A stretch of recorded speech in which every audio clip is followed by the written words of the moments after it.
And there you have it. This is Friday night before my 10K tomorrow morning, and a storm literally just blew in like crazy.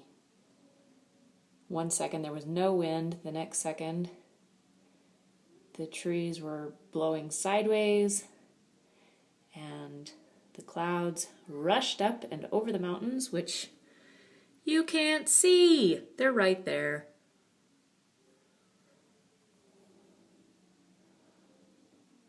And apparently this is what I'm going to be running in tomorrow. I am so... Oh, there is no good adjective. Just in case you can't tell, that snow is coming sideways.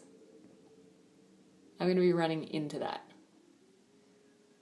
And it's really, really cold. And it's really, really windy. Ugh. Hey, but no inversion.